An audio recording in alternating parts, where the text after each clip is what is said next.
جبريل علیہ السلام الہ العالمین څه وخت بعد ولېږه ولاړ شه او د جنت او د دوزخ بیا تماشه وکړه. جبريل علیہ السلام چې بیا دوباره تماشه وکړه واپس راغی. د خدای تعالی په در کې توجه ماته ساتئ چې تاسو په دې حدیث شریف پوه شئ چې کله د الہ العالمین در ته راغی واپس جبريل علیہ السلام په جړا شو.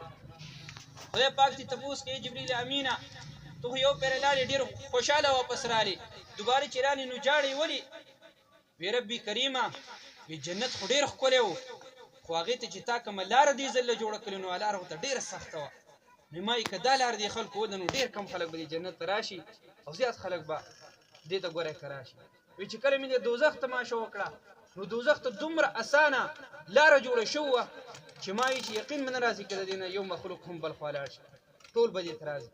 عرض مې دا کوم معززو دا ژوند چې دی دا په خپلې مرضۍ نه دی تېرول پکار ولې زما او ستا سره نفس را سره دی شیطان را سره دی